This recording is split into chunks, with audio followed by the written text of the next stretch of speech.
नमस्कार दोस्तों, स्वागत है आप सब लोगों का आपके अपने YouTube चैनल बिग ऑनलाइन गुरु में। तो दोस्तों आज की इस वीडियो में मैं आपको बताऊंगा यूपी SSSC उत्तर प्रदेश अधीनस्थ सेवा चयन आयोग के द्वारा वीडियो की नई भर्ती के लिए 16 मई 2023 को एक नोटिफिकेशन जारी किया गया, जिसमें ग्राम पंचायत अधिकारी के कुल पद 1468 पद हैं, जिसका फॉर्म 23 मई 2023 से ऑनलाइन होना स्टार्ट हो गया है। तो इसके बारे में मैं आपको बताऊंगा, स्टेप बाय स्टेप आपको अच्छे से समझाऊंगा कि फॉर्म को कैसे भरेंगे। तो चलिए वीडियो को स्टार्ट करते हैं। और वीडियो को आगे बढ़ाने से पहले अगर आपने हमारे चैनल को सब्सक्राइब नहीं किया है तो चैनल को सब्सक्राइब कर लें, साथ ही बेल आइकन को दबाकर ऑल पर क्लिक करें। चलिए शुरू करते हैं। तो दोस्तों फॉर्म को ऑनलाइन करने से पहले हम इसका जो नोटिफिकेशन आया था उस नोटिफिकेशन को हम देख लेते हैं। तो हम इसके नोटिफिकेशन पर चलते हैं। तो दोस्तों ये आपका 16 मई 2023 को ये नोटिफिकेशन आया था, और जिसमें आपका जो वीडियो की नई भर्ती है उसके लिए बताया गया है। और इसका फॉर्म आपका 23 मई 2023 से ऑनलाइन होना प्रारंभ हो गया है। और फीस जमा करने की जो लास्ट डेट है वो आपकी 12 जून 2023 है। और संशोधन एवं शुल्क समायोजन, अगर शुल्क में किसी भी तरह की कोई गड़बड़ी होती है तो उस सभी का संशोधन एवं उसका निराकरण आपका 19 जून 2023 तक होगा। और इसके बाद इसमें आप ये पढ़ सकते हैं, इसमें ग्राम पंचायत अधिकारी दोनों को मिलाकर 1468 पद हैं। और यह आपकी जो फॉर्म आपका भरा जाएगा वह आपका पीईटी 2022 के थ्रू भरा जाएगा। तो चलिए हम फॉर्म भरने के बारे में आपको बताते हैं और इसकी ऑफिशियल वेबसाइट पर हम चलते हैं। तो इसकी जो ऑफिशियल वेबसाइट है दोस्तों upSSC.gov.in। तो हम इसकी ऑफिशियल वेबसाइट पर आ चुके हैं।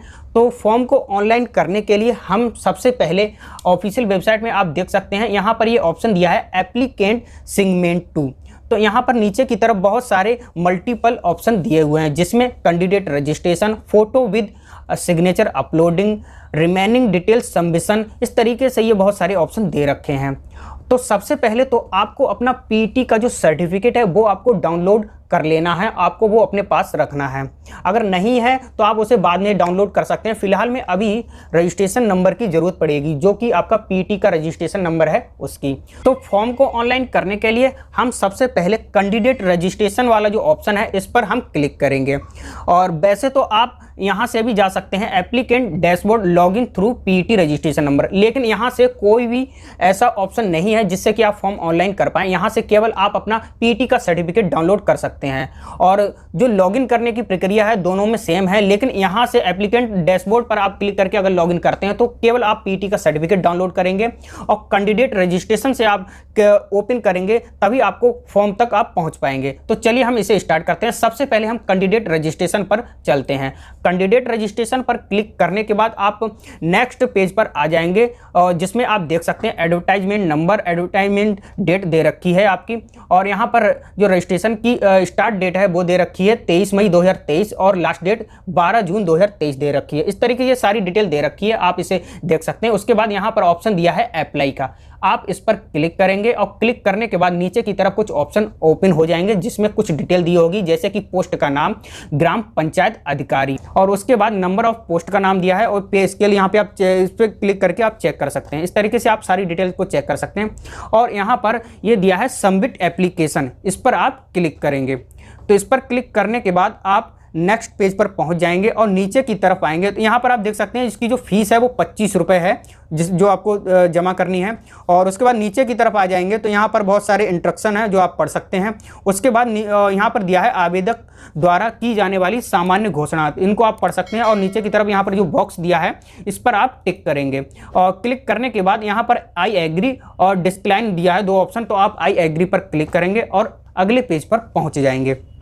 अगले पेज पर पहुंचने के बाद आप यहां पर जो डिटेल को आप ओपन कर सकते हैं 2 ऑप्शन के थ्रू, या तो आप अपने रजिस्ट्रेशन नंबर एवं ओटीपी के द्वारा आप ओपन कर सकते हैं, या फिर आपके पास अभी मोबाइल नंबर है या ईमेल आईडी अभी मौजूद नहीं है तो आप पर्सनल डिटेल को फिल करके भी इसको ओपन कर सकते हैं। चलिए मैं ओटीपी के थ्रू इसे ओपन करता हूं। और यहाँ पर इस पर मैंने क्लिक कर दिया। यहाँ पर इस तरीके से ये रजिस्ट्रेशन नंबर और रजिस्ट्रेशन नंबर आप फिल करेंगे और फिल करने के बाद आप गेट OTP पर क्लिक करेंगे, तभी आपके ईमेल आईडी एवं मोबाइल नंबर जो कि आपका PET में फिल था उस पर आपको एक OTP जाएगा। वो OTP आपको OTP कोड यहाँ पर एंटर करना है। उसके बाद यहाँ पर कैप्चा को फिल करना है और क्लिक हेयर टू प्रोसेस पर क्लिक करना है, तभी आप अगले ऑप्शन पर पहुँच जाएंगे। और अगर आप पर्सनल डिटेल के थ्रू ओपन करते हैं तो आप इस पर क्लिक करेंगे और यहाँ पर अपना रजिस्ट्रेशन नंबर डालेंगे और रजिस्ट्रेशन नंबर फिल करने के बाद आप अपनी डेट ऑफ बर्थ, जेंडर और डोमिसाइल ऑफ यूपी यस है या नहीं, और ये सारी डिटेल फिल करने के बाद आप यहाँ पे अगली ऑप्शन पर पहुँच जाएंगे। तो चलिए मैं OTP के थ्रू क्लिक करके इसको आगे की प्रोसेस आपको बताता हूँ।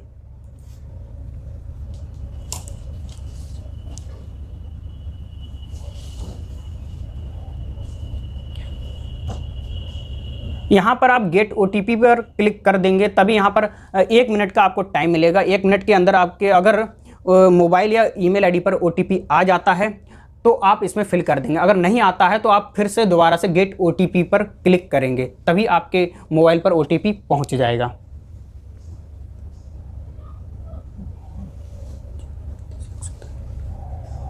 मेरे मोबाइल पर OTP आ चुका है। मैं OTP को यहाँ पर फिल करता हूँ और OTP को फिल करने के बाद यहाँ पर कैप्चा को फिल कर देंगे 3WVRS और कैप्चा को फिल करने के बाद आप क्लिक हेयर टू प्रोसेस पर क्लिक कर देंगे और यहाँ पर ऊपर ओके पर क्लिक कर देंगे और इसके बाद प्रोसेसिंग चलेगी और आपका फॉर्म यहाँ पर ओपन हो जाएगा। यहाँ पर आपकी जो बेसिक डिटेल है, पर्सनल डिटेल, अदर्स जो डिटेल है वो बहुत सारी यहाँ पर फिल हो करके आ जाएगी, जो कि आपने PET के फॉर्म जब अप्लाई किया था उस समय जो डिटेल भरी थी वो डिटेल आपको यहाँ पर फिल की ही होगी पहले से। यहाँ पर आपको थोड़ी सी ही डिटेल आपको फिल करनी है, जैसे कि आप देख सकते हैं यहाँ पर पर्सनल डिटेल पहले से फिल हुई है और उसके बाद नीचे की तरफ आ जाएंगे, यहाँ अदर्स डिटेल भी फिल हुई है और यहाँ पर ये ऑप्शन है एम्प्लॉयड डिटेल्स। अगर आप यहाँ पर एम्प्लॉय हैं तो यहाँ पर आप अपनी सिलेक्ट कर सकते हैं, नहीं है तो ये पहले से सिलेक्ट होगी, वो वैसा ही रहने देंगे। उसके बाद नीचे की तरफ आएंगे तो यहाँ पर are you claiming any additional age relaxation, अगर आप इसके लिए एलिजिबल हैं, अगर आप ओवर एज हो गए हैं और OBC SC या किसी भी कैटेगरी के हिसाब से अगर आप छूट में अगर आते हैं तो आप यहाँ से छूट ले सकते हैं, इस पर क्लिक करके यस या नो। अगर आप ओवर एज हो गए हैं तो आप अगर OBC के हैं जैसे तो आपको 3 साल की छूट है और SC के हैं उस हिसाब से आप अपने यहाँ पे एज रिलैक्सेशन ले सकते हैं। अगर आप एलिजिबल हैं, अगर ओवर एज नहीं हुए हैं तो आपको कोई दिक्कत नहीं, यहाँ पर आप नो कर देंगे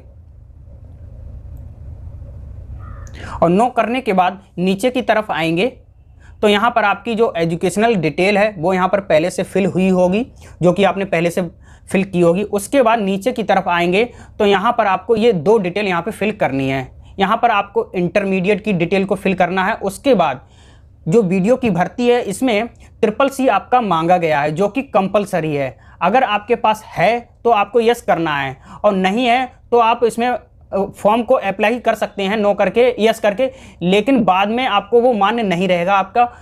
अगर आपका लास्ट डेट तक अगर पहले आ जाता है कुछ सर्टिफिकेट CCC का तो आप इसमें अप्लाई कर दीजिए। अगर आपके पास अभी तक CCC का सर्टिफिकेट नहीं है तो आप इसमें अप्लाई नहीं कर सकते हैं। तो चलिए मैं इस डिटेल को फिल करता हूं। इसमें सबसे पहले जो पहला ऑप्शन है intermediate examination from board of high school and intermediate education, इसमें आपको है तो यस कर देंगे और इसमें नो आप नहीं कर सकते। इसके बाद आप यहाँ पर बोर्ड का नाम लिख देंगे, जिस बोर्ड से आपने इंटरमीडिएट किया है यहाँ पर फिल कर देंगे।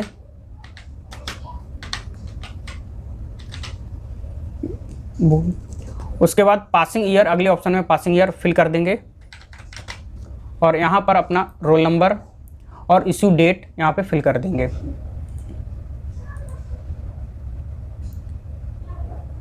Roll number issue date fill करने के बाद यहाँ पर अगले ऑप्शन में आपको ग्रेडिंग सिस्टम था या परसेंटेज सिस्टम, तो वो यहाँ पर आपको सिलेक्ट करना है। परसेंटेज सिस्टम है तो आप इस पर क्लिक करके आप अपने नंबर को मैक्सिमम और मिनिमम दोनों यहाँ पर फिल कर देंगे। तो यहाँ पर मैं जितने भी नंबर आपको प्राप्त हुए वो पहले फिल करेंगे, उसके बाद टोटल कितने में से हैं वो नीचे की तरफ फिल कर देंगे।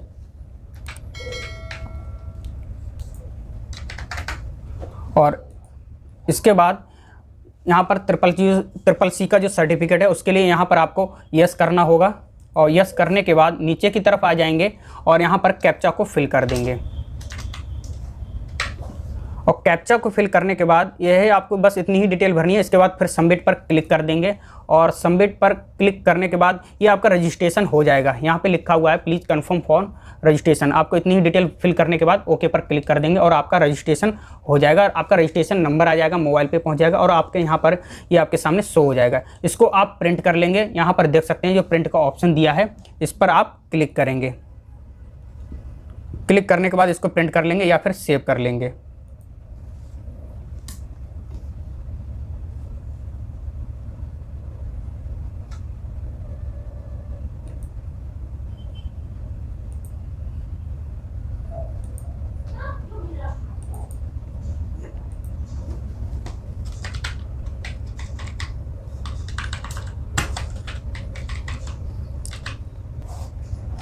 यहाँ पर ये रजिस्ट्रेशन को आप सेव कर लेंगे और इसका जो रजिस्ट्रेशन नंबर है वो आपके मोबाइल और ईमेल आईडी पर पहुँच जाएगा।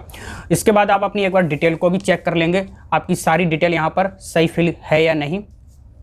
इस तरीके से आप सारी डिटेल को फिल कर लेंगे और डिटेल को फिल करने के बाद नीचे की तरफ आ जाएंगे और यहाँ पर click here to process for photo and signature, तो इस पर आप क्लिक करेंगे और क्लिक करने के बाद आप नेक्स्ट ऑप्शन पर पहुंच जाएंगे और यहाँ पर आपका फ़ोटो एंड सिग्नेचर जो कि आपने पीटी का फॉर्म फिल किया था उस समय आपने जो अपलोड किया था वो यहाँ पर शो हो जाएगा। तो यहाँ पर आप अपना फ़ोटो और सिग्नेचर चेक करने के बाद यहाँ पर कंटिन्यू पर क्लिक कर देंगे और कंटिन्यू पर क्लिक करने के बाद आप नेक्स्ट ऑप्शन पर पहुँच जाएंगे। यहाँ पर ये आपकी अदर्स डिटेल है, तो यहाँ पर आप अपना ऊपर डिटेल चेक करते जाएंगे और नीचे की तरफ आएंगे और नीचे की तरफ आने के बाद यहाँ पर ये दिया है, ये 3 ऑप्शन है, upload, update, required document detail. तो यहाँ पर जो पहला वाला ऑप्शन है ये आपको कंपलसरी है, भरना ही भरना है, ठीक है। और उसके बाद जो तीसरा है ये भी आपका कंपलसरी है। पहले ये ऑप्शनल हुआ करते थे ऑप्शन, लेकिन इस बार इन्होंने कंपलसरी कर दिए हैं। लेकिन अगर आपके पास डोमिसाइल सर्टिफिकेट या फिर एड्रेस का कोई प्रूफ नहीं है तो इसे आप अभी छोड़ सकते हैं, बाद में अपडेट कर दीजिए। अगर है तो आप अभी इसको फिल कर सकते हैं। तो चलिए मैं यहाँ पर इसको फिल करता हूँ। सबसे पहले एज प्रूफ में आप सर्टिफिकेट ऑफ मैट्रिकुलेशन, आप अपने हाई स्कूल की मार्कशीट को यहाँ पर या हाई स्कूल के सर्टिफिकेट को यहाँ पर आप लगा सकते हैं एज प्रूफ में। तो चलिए मैं हाई स्कूल की यहाँ पर डिटेल डालता हूँ। यहाँ पे लिखा हुआ है इशूइंग अथॉरिटी, तो इशूइंग अथॉरिटी पर आप यूपी बोर्ड लिख देंगे, यूपी बोर्ड, और इशू डेट आप लिख देंगे, आप अपने हाई स्कूल की जो भी इशू डेट है। इशू डेट फिल करने के बाद सर्टिफिकेट नंबर आप फिल कर देंगे। तो यहाँ पर आपको अपना सर्टिफिकेट नंबर से फिल करना है, जो कि आपकी हाई स्कूल की जो सर्टिफिकेट होता है, मार्कशीट नहीं, जो सर्टिफिकेट होता है उस पर आपका सर्टिफिकेट नंबर दिया होगा, तो वो आपको यहाँ पर फिल कर देना है। अगर आपका सर्टिफिकेट नंबर नहीं दिया होगा तो आपके जो सर्टिफिकेट है उस पर सीरियल नंबर दिया होगा, वो यहाँ पर आप फिल कर सकते हैं।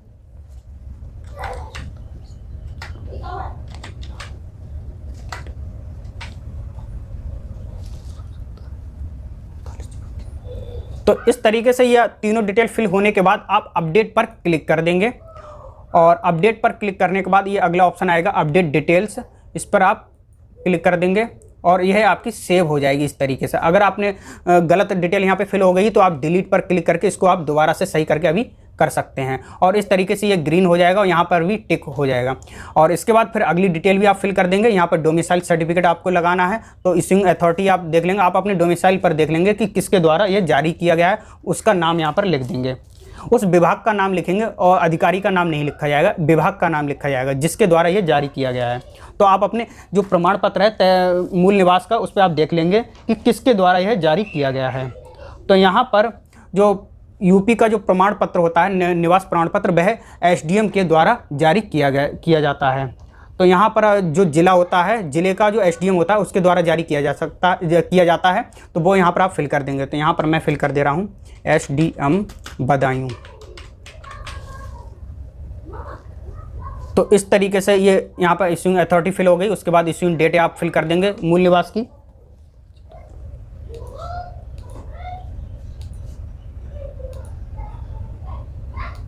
इशूइंग डेट फिल करने के बाद सर्टिफिकेट नंबर यहाँ पे फिल कर देंगे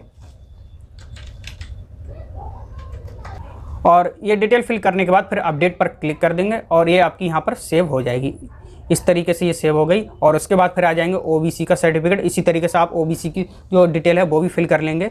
उस पर भी आप चेक कर लेंगे किस विभाग के द्वारा आपका जो जाति प्रमाण पत्र है वो जारी किया गया है। तो यहाँ पर आप देख लेंगे जो यूपी का जो सर्टिफिकेट है वो भी जाति प्रमाण पत्र वह तहसीलदार के द्वारा जारी किया जाता है। तो यहाँ पर लिख देंगे तहसीलदार।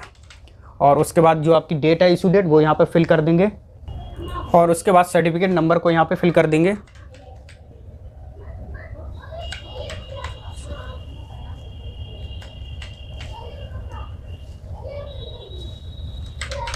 सर्टिफिकेट नंबर को फिल करने के बाद अपडेट पर क्लिक कर देंगे। और अपडेट पर क्लिक करने के बाद इस तरीके से आपकी जो तीनों यहाँ पर जो डिटेल हैं, डिटेल्स ऑफ इसी क्वालिफिकेशन वगैरह ये सारी डिटेल भर जाएंगे। और यहाँ पर ये तीनों ऑप्शन है ये आपके फिल हो जाएंगे। इस तरीके से ये सेव हो जाएंगे। और नीचे की तरफ आएंगे और यहाँ पर आप देख सकते हैं पर्सनल प्रोफेशनल क्वालिफिकेशन। तो यहाँ पर सबसे पहले अगर आपने आर्मी में लगभग 2 साल का या सर्विस की है आर्मी में तो यहाँ पर आप यस कर सकते हैं, अन्यथा नो कर दीजिए। अगर आपके पास एनसीसी का 20 सर्टिफिकेट है तो आप यस कर सकते हैं। और अगर आप रूरल बैकग्राउंड से हैं तो यहाँ पर आपको यस कर देना है। अगर आप शहर से हैं तो आपको नो कर देना है। तो यहाँ पर मैं यस करता हूं। और बाकी यहाँ पर जो 2 ऑप्शन है वो मैं नो करता हूं, ये मेरे पास अभी नहीं है।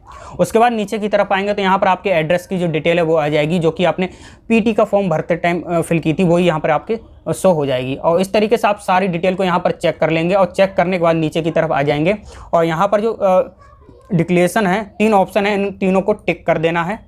और टिक करने के बाद यहाँ पर कैप्चा को फिल कर देंगे।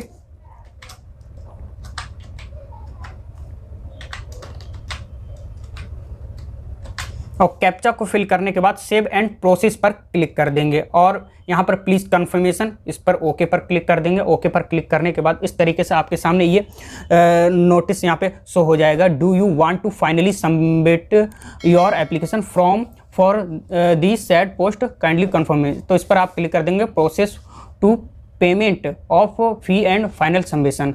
इसके बाद आपकी फ़ीस जमा होगी और आपका फाइनल सबमिट हो जाएगा। तो इस पर आप क्लिक कर देंगे। और क्लिक करने के बाद यहाँ पर ओके पर क्लिक कर देंगे। उसके बाद आप फीस वाले ऑप्शन पर पहुँच जाएंगे।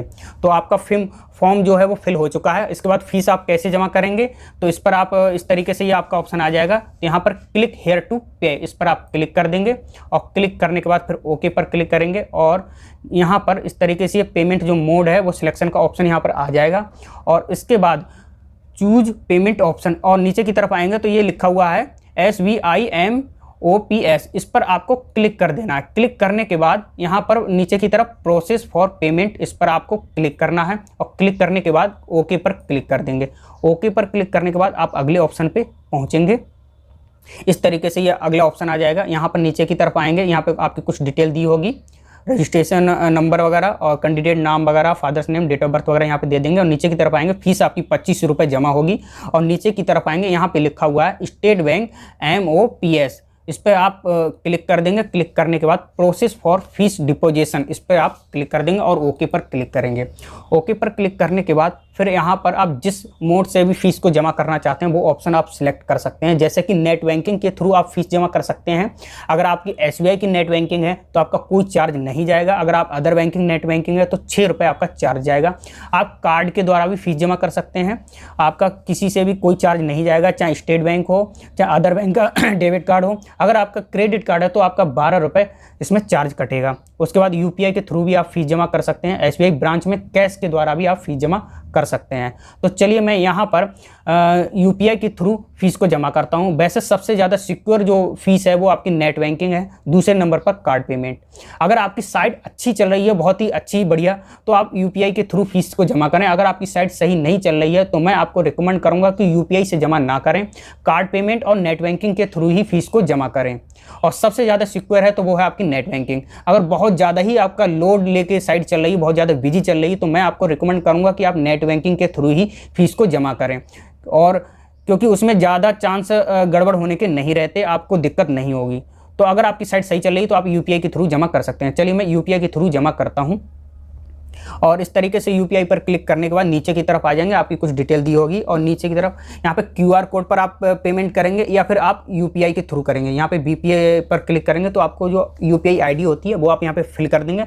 उसके बाद जो आपका जिस ऐप के थ्रू आप फीस जमा कर रहे हैं उस पर आपका नोटिफिकेशन जाएगा और वहाँ से आप पेमेंट कर देंगे और आपकी फ़ीस जमा हो जाएगी। यहाँ पर मैं क्यूआर के थ्रू फीस को जमा करता हूं, तो क्यूआर पर मैं क्लिक कर दूंगा और क्लिक करने के बाद यहां पर क्यूआर कोड शो हो जाएगा और नीचे की तरफ जो 3 मिनट का जो टाइम है वो यहां पर टाइमर स्टार्ट हो जाएगा। तो इतनी देर में आप क्यूआर कोड को स्कैन करके फीस को जमा कर देंगे। क्यूआर कोड को स्कैन करेंगे तभी आपके मोबाइल पे ऑटोमेटिकली 25 रुपये पे करने के लिए एक नोटिफिकेशन आ जाएगा और उसे आप पे कर देंगे। चलिए मैं यहाँ पर फीस को जमा करता हूँ। यहाँ पर मैंने फ़ीस को जमा कर दिया है और इस तरीके से जब आपकी फ़ीस जमा कर देंगे तो यहाँ पर आपके सामने आ जाएगा your transaction status is success और ओके पर आप क्लिक कर देंगे। और क्लिक करने के बाद आपका कुछ टाइम यहाँ पर ये टाइम लेगा। उसके बाद यहाँ पे आपको दिखा देगा स्टेटस वगैरह सक्सेस हो गया है और थोड़ी देर बाद आप ये ऑटोमेटिकली अपने आप दूसरी साइड पे पहुँच जाएगा, दूसरे पेज पर पहुँच जाएगा। इस तरीके से यह मेरा जो पेमेंट है वो हो चुका है और यहाँ पर जो पेमेंट स्लिप है वो आ चुकी है। इसे आप प्रिंट कर सकते हैं। यहाँ पर जो प्रिंट पेमेंट रिसिप्ट इस पर आप क्लिक करेंगे और क्लिक करने के बाद यहाँ पर इसे आप सेव कर सकते हैं या प्रिंट कर सकते हैं। चलिए मैं इसे सेव करता हूँ। यहाँ पर मैंने इसको सेव कर लिया है, प्रिंट कर लिया है। उसके बाद जो अगला ऑप्शन है प्रोसेस फॉर फाइनल सबमिशन, इस पर आपको क्लिक करना बहुत ज़रूरी है। बहुत से लोग इसको यहाँ पर ही छोड़ देते हैं और कहते हैं कि फॉर्म पूरा हो गया, लेकिन इससे आगे अगर आप क्लिक नहीं करेंगे तो आपका फॉर्म अधूरा रह जाएगा। इसलिए आपको प्रोसेस फॉर फाइनल सबमिशन पर क्लिक करना बहुत ज़रूरी है। इस पर आप क्लिक कर देंगे। उसके बाद आपका जो फाइनल प्रिंट है वो यहाँ पर आ जाएगा और इस तरीके से आपका अगला ऑप्शन खुल जाएगा, ओपन हो जाएगा यहाँ पर पेमेंट कन्फर्मेशन करके।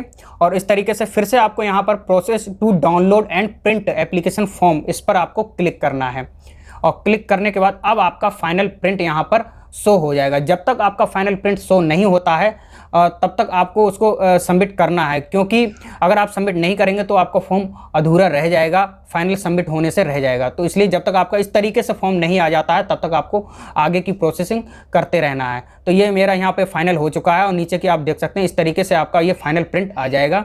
और ऊपर यहाँ पर जो प्रिंट का यहाँ पर आइकन दिया है इस पर आप क्लिक करेंगे और इस तरीके से आप अपने फॉर्म को प्रिंट कर सकते हैं। तो इस पर आप क्लिक करके ही यहाँ पे फॉर्म को प्रिंट कर लेंगे या सेव कर लेंगे। अगर आपका फ़ोटो और सिग्नेचर अगर नहीं आता है तो वो जब साइट पर लोड होता है या फिर साइट बिजी होती है तभी नहीं आता है, तो आपको पहले कुछ टाइम के लिए वैसा ही सेव कर लेंगे। जब आपकी साइट सही चलने लगे तो आप उसको प्रिंट कर लेंगे। अगर आप नहीं कर पाते हैं तो कोई दिक्कत नहीं, जब लास्ट डेट के 2-3 दिन बाद भी आप फॉर्म को मतलब प्रिंट कर सकते हैं। तो आपको जो लास्ट डेट है उसके 10 दिन के अंदर फॉर्म को प्रिंट कर लेना है। हो सकता है आपको पहले नहीं कर पा रहे हो, फोटो और उस पर सिग्नेचर नहीं आ रहे हो, तो कोई दिक्कत नहीं, आप लास्ट डेट के बाद 10 दिन के अंदर आपको प्रिंट कर लेंगे। तो आई होप आपको यह वीडियो अच्छी लगी होगी और आपको यह समझ में आया होगा कि अपने जो UPSSC का फॉर्म है वीडियो का वो ऑनलाइन कैसे करेंगे। अगर आपको किसी तरीके की कोई दिक्कत आती है तो आप हमको कमेंट में पूछ सकते हैं, मैं उसका कमेंट में ही उसका आंसर दे दूंगा। अगर ज़्यादा कमेंट हो जाते हैं तो वीडियो के थ्रू मैं आपको बता दूंगा। तो चलिए मिलते हैं अगली वीडियो में, तब तक के लिए जय हिंद जय भारत।